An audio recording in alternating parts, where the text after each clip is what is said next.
NoPrepSchool.com presents Rocks and Minerals, an online course for grades 3 through 5. Rocks and minerals are the non-living formations and characteristics that make up the crust and mantle of our planet. They are the principal ingredients in the recipe we call land.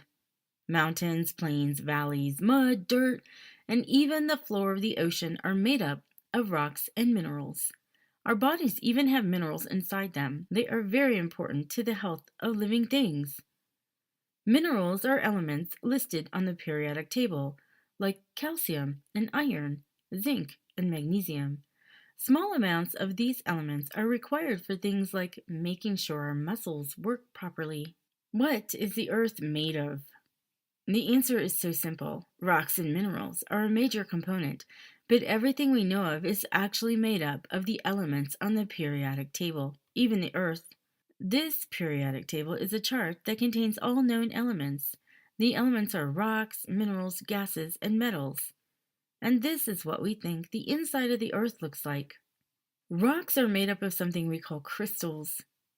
A crystal is a solid object which has a special arrangement of atoms that line up in a lattice structure. Rocks have different types of crystals in them, but they are mostly made up of minerals. Some rocks have smaller broken pieces of rocks in them, and some even have the shells of living animals or plants that died a long time ago.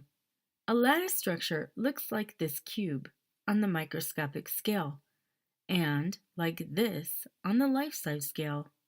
Everyone knows what salt is, but did you know that on the molecular level it looks like this? Salt is a crystal, and it's a great example of a lattice structure because you see it every day.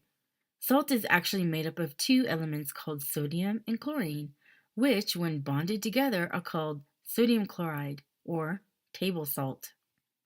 The way in which rocks form tells us something. The study of rocks falls under the scientific discipline of geology, and a person who studies rocks and their formation is called a geologist. These scientists look carefully at rocks to determine how they formed, which crystals the rock is made of, the shape of the grains within the rock, and how the grains and crystals fit together. With this information, they can determine how the rock came to look the way it does in the present. Understanding rock formation helps you understand the rock's history. Rock types. There are three basic types of rock: igneous, sedimentary, and metamorphic. Igneous rocks come from the hot liquid magma underneath volcanoes. When this rock cools, the magma will crystallize and become a solid.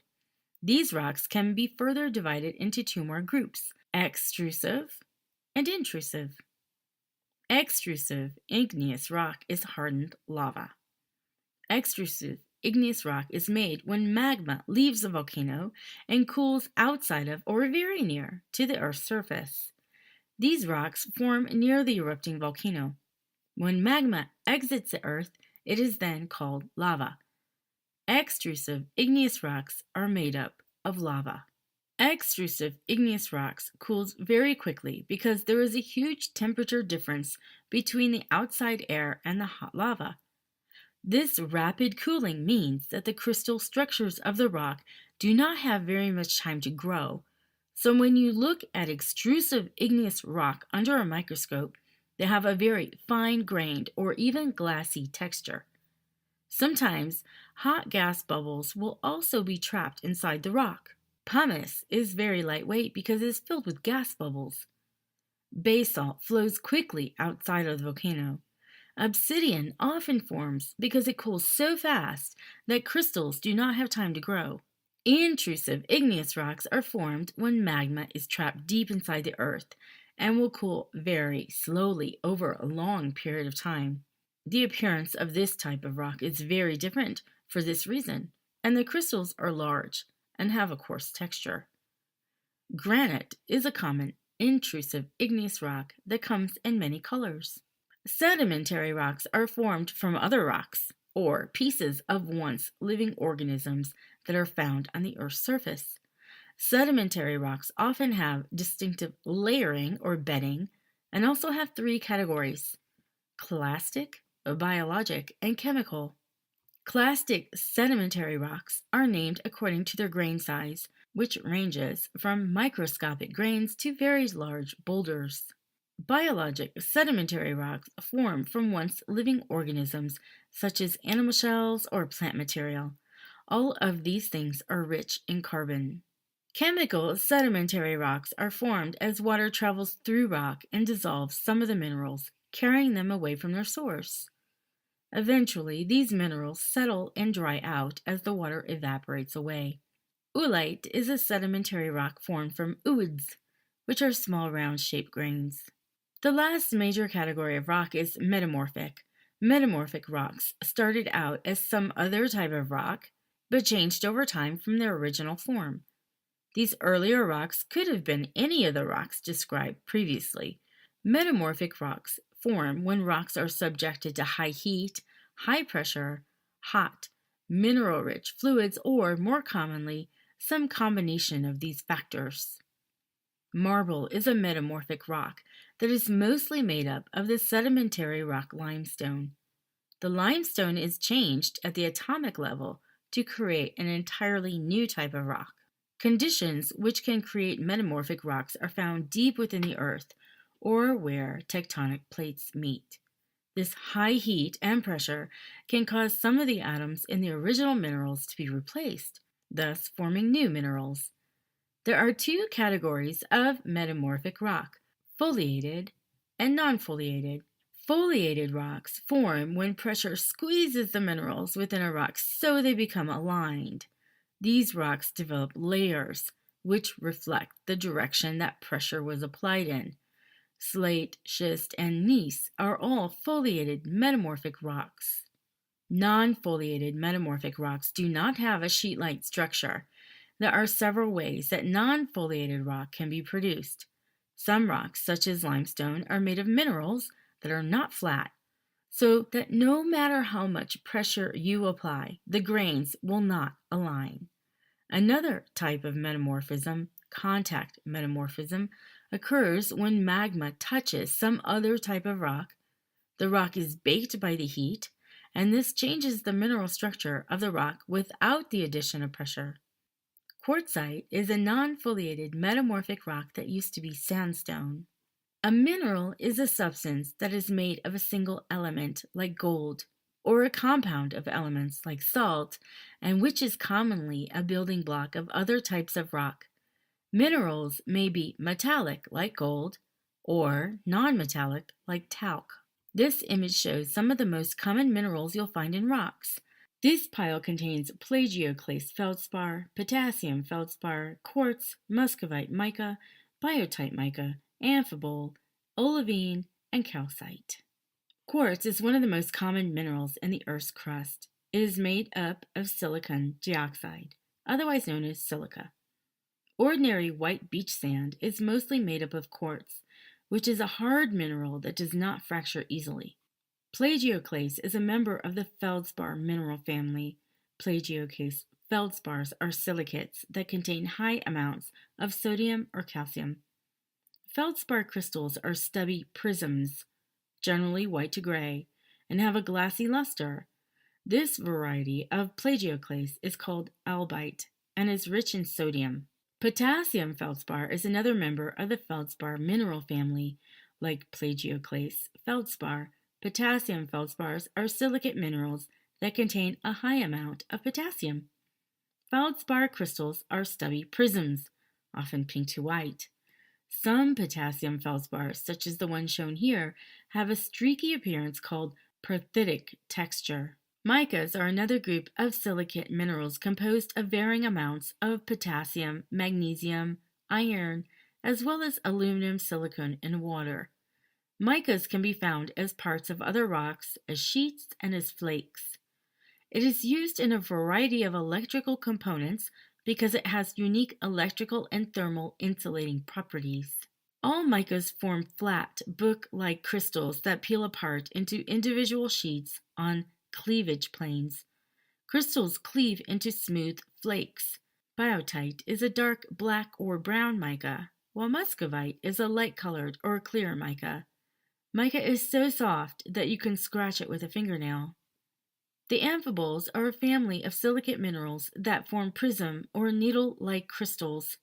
Amphibole minerals generally contain iron, magnesium, calcium, and aluminum in varying amounts, as well as silicon, oxygen, and water. Olivine is another silicate mineral containing iron and magnesium. It is a green, glassy mineral that forms at high temperature. Gem quality olivine is called peridot. A rock made up entirely of olivine is called dunite. Calcite is made of calcium carbonate. It is usually white or clear, and you can easily scratch it with a knife. Most seashells are made of calcite or related minerals. This is the lime component of limestone. A gemstone is a mineral, stone, or organic matter that can be cut and polished and used for jewelry.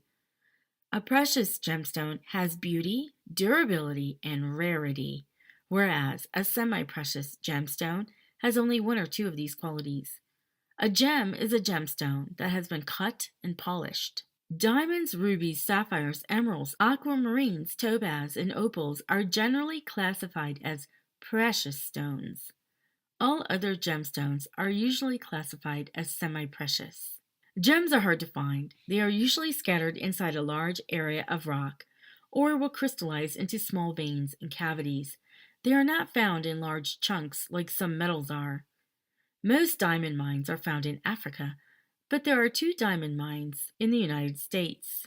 One is in Kelsey Lake, Colorado, and the other in Crater of Diamonds State Park in Arkansas.